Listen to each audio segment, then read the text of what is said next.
Excuses are for people who don't want it bad enough. Abundance Stock Advisors. Let's make money. Hello friends, abundance stock advisors में आपका स्वागत है। Share market के बारे में नई चीजें सीखते रहने के लिए हमारे चैनल को सब्सक्राइब कीजिए और बेल आइकन जरूर प्रेस कीजिए। टॉपिक शुरू करने से पहले फ्रेंड्स आपको बता दें कि आप हमारे वेबसाइट से कुछ ट्रेनिंग ई बुक्स डाउनलोड कर सकते हैं एब्सोल्युटली फ्री ऑफ कॉस्ट। ये आपकी आज से एक इन्वेस्टर के तौर पे जिंदगी बदल सकते हैं।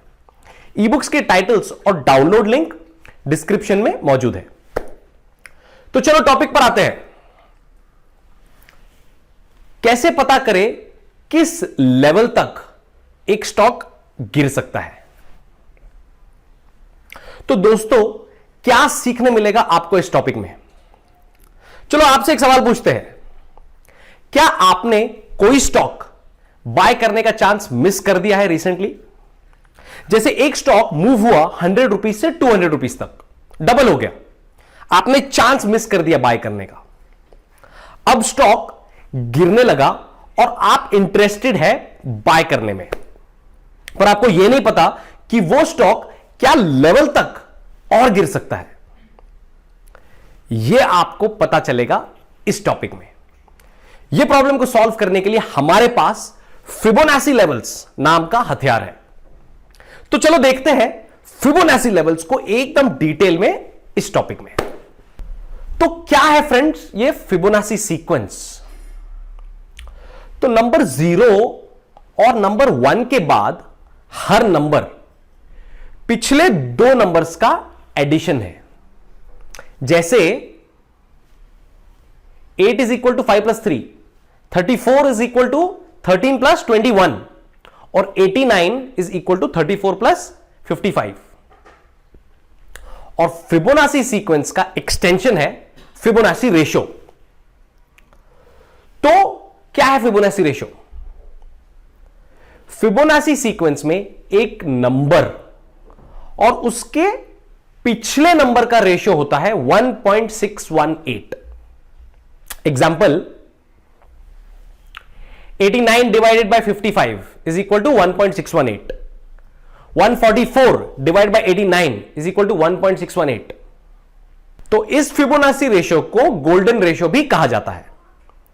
अब जब हम एक फिबोनाची सीक्वेंस के नंबर को उसके अगले नंबर से डिवाइड करते हैं तो हमको मिलता है रेशो 0.618। जैसे 34 divide by 55 is 0.618, 233 divide by 377 is 0.618, 610 divide by 987 is 0.618। उसी तरह जब हम एक फिबोनाची नंबर को उसके अगले नंबर से डिवाइड करते हैं तो हमें मिलता है रेशो 0.382। जैसे 34 divide by 89 is 0.382, 89 divide by 233 is 0.382, 377 divide by 987 is 0.382। और इसी तरह जब हम एक फिबोनाची नंबर को उसके 3 प्लेस आगे वाले नंबर से डिवाइड करते हैं तो हमें मिलेगा रेशो 0.236। तो अब सवाल यह है कि इन फिबोनाची रेशियोज को हम स्टॉक मार्केट्स में अप्लाई कैसे करेंगे? आपको याद दिला दे कि हम फिबोनाची का यूज करके एक स्टॉक कहां तक गिरने वाला है यह प्रेडिक्ट करने वाले हैं। तो चलो देखते हैं कैसे। तो फ्रेंड्स ये जो फिबोनाची रेशियोज है 0.618, 0.382, 0.236, इनको हम सबसे पहले परसेंटेजेस में कन्वर्ट करेंगे। जैसे 61.8%, 38.2% और 23.6%। ये परसेंटेजेस हमको बताएंगे कि एक स्टॉक कहां तक गिर सकता है। कैसे? तो अज्यूम कीजिए कि एक स्टॉक 100 से 200 तक मूव होता है और फिर ये गिरने लगता है। तो गिरते गिरते ये सबसे पहले फर्स्ट फिबोनाची परसेंटेज यानी कि 23.6% से नीचे गिर सकता है। वो स्टॉक जितना मूव हुआ है उस नंबर से 23.6% नीचे। कंफ्यूज्ड? चलो इसको एग्जाम्पल से समझते हैं। चलो अज्यूम करते हैं कि हमारे इस एग्जाम्पल में स्टॉक 100 से 200 तक मूव हुआ है, तो टोटल मूवमेंट हुई 200 माइनस 100 विच इज 100। तो टोटल मूवमेंट का 23.6% हुआ 23.6। तो सबसे पहले वो स्टॉक 200 जो कि करंट प्राइस है माइनस 23.6 यानी कि 176.4 इस लेवल तक आ सकता है। उसके नीचे गिरने की अगली लेवल होगी सेकेंड फिबोनाची परसेंटेज यानी कि 38.2% से गिरना, यानी कि 200 minus 38.2 which is equal to 161.8, यानी कि वो 176.4 से गिरते गिरते 161.8 तक आ सकता है। और यहां से गिरते गिरते उसकी तीसरी लेवल होगी, तीसरी फिबोनाची परसेंटेज 61.8% से गिरना, यानी कि 200 minus 61.8 which is equal to 138.2, यानी कि वो 138.2 रुपीज तक आ सकता है। तो अब हम कंक्लूड कर सकते हैं कि जब स्टॉक 200 रुपीज की लेवल को पार नहीं कर पाता है और गिरने लगता है, तो वो तीन में से किसी भी एक रिट्रेसमेंट लेवल आ सकता है, यानी कि 176.4, 161.8 या 138.2, और फिर वहां से वो ऊपर जा सकता है।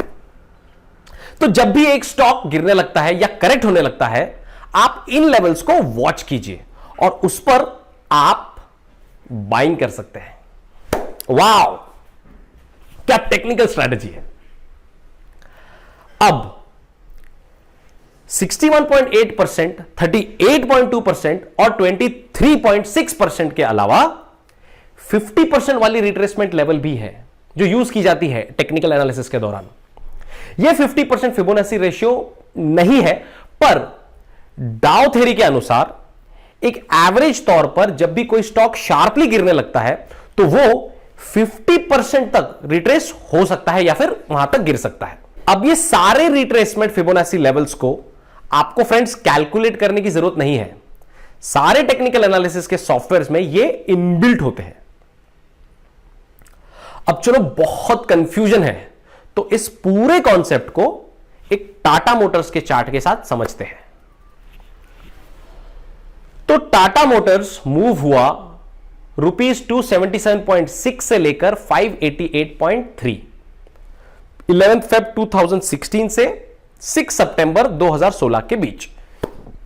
यह है एक 112% की बढ़त लगभग 7 महीनों में। स्टॉक नीचे आया फर्स्ट फिबोनाची परसेंटेज 23.6 से और टच कर दिया 514.95 रुपीज।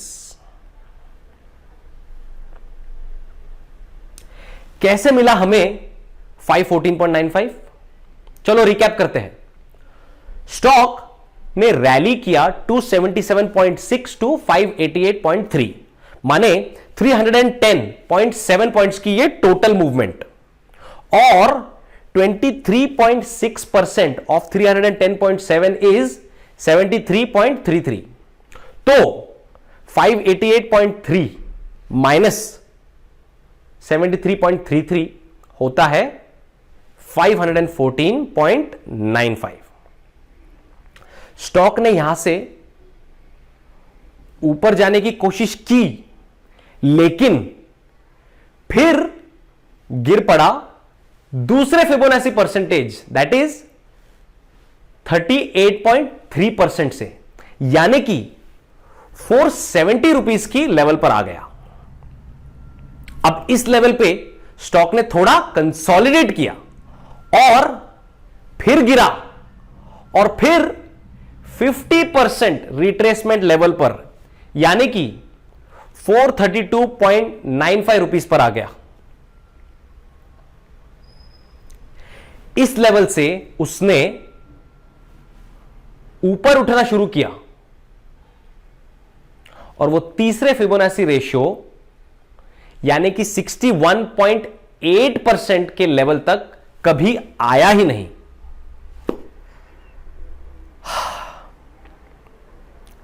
इसका मतलब यह है कि 50% की रिट्रेसमेंट लेवल ने काफी ज्यादा बायर्स अट्रैक्ट किए और स्टॉक ने अपना अप ट्रेंड वहां से शुरू किया। अब फ्रेंड्स, आपको यह समझना होगा कि फिबोनाची रिट्रीटमेंट लेवल्स आपको यह गारंटी नहीं देते हैं कि रिट्रेसमेंट लेवल पर आने के बाद स्टॉक वहां से आगे रिवर्स ही होगा, पर हमारा अनुभव कहता है कि यह एनालिसिस बहुत यूजफुल और इंपॉर्टेंट हो जाता है जब कोई स्टॉक या मार्केट गिरने लगता है। एनालिसिस सही साबित होता है अगर आपकी स्टडी एकदम अच्छी है तो। अबंडेंस स्टॉक एडवाइजर्स इस एनालिसिस को बहुत ज्यादा यूज करते हैं, खासकर ऐसे स्टॉक्स रेकमेंड करने के लिए जो कि बहुत अच्छे हैं लेकिन वो ओवर प्राइस्ड है। तो जब ये स्टॉक्स करेक्ट होने लगते हैं तो हम ये एनालिसिस यूज करके स्टॉक्स को सही प्राइस पर रेकमेंड कर देते हैं। लेकिन याद रहे फ्रेंड्स, इन्वेस्टमेंट डिसीजन किसी भी एक इंडिकेटर के आधार पर लेना गलत है। उसे हमेशा कई और इंडिकेटर्स, पैरामीटर्स के साथ टैली करना चाहिए और फिर एक वेल इन्फॉर्म्ड डिसीजन लेना चाहिए। तो जब abundance stock advisor stock recommend करते हैं अपने क्लाइंट्स को, तो यह प्रोटोकॉल हम जरूर फॉलो करते हैं। इनफैक्ट हम कई सारे टेक्निकल पैरामीटर्स के साथ बहुत से फंडामेंटल पैरामीटर्स भी स्टडी करते हैं और फिर बड़ी सूझबूझ के साथ एक स्टॉक को रेकमेंड करते हैं। तो फ्रेंड्स, आपको कोई ऑप्शन नहीं, आपको इसमें बस एक्सपर्ट होना होगा। आपका जजमेंट, आपका एक्सपीरियंस, आपका इकोनॉमी को स्टडी करने का अंदाज, स्टॉक को स्टडी करने का टाइमिंग, उस स्टॉक के कई और सेक्टर्स, उसके कई और पैरामीटर्स, ये सभी चीजें फ्रेंड्स बहुत ज्यादा मायने रखती हैं।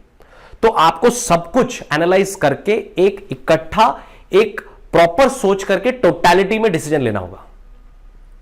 तो फ्रेंड्स, हम आज से कॉन्फिडेंट है कि आने वाले वक्त में आप एक अच्छे इन्वेस्टर जरूर बन जाओगे, क्योंकि आपने एक अच्छी शुरुआत ऑलरेडी कर दी है। अब क्या आपको अपनी फिबोनाची एनालिसिस की एक्यूरेसी बढ़ानी है? हमारा अगला टॉपिक का वीडियो फ्रेंड्स जरूर देखिए। अब कुछ motivation. Excuses are for people who don't want it bad enough. अगर आपको स्टॉक मार्केट में पैसा बनाना है हर हाल में, तो दोस्तों मुझे मालूम है कि आपको कोई नहीं रोक पाएगा। और जिसको उतनी बुरी तरह से पैसा नहीं कमाना है मार्केट्स में, वो बस बहाने ढूंढता रह जाएगा।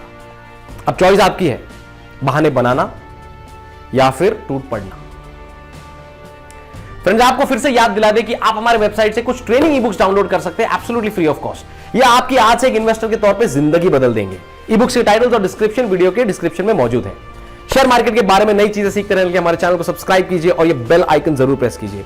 इस वीडियो को लाइक और शेयर जरूर कीजिए। अगर आपके कोई सवाल होंगे तो फ्रेंड्स हमें कमेंट सेक्शन में जरूर पूछिए, हम जवाब जरूर देंगे। तब तक के लिए हैप्पी इन्वेस्टिंग और जय हिंद।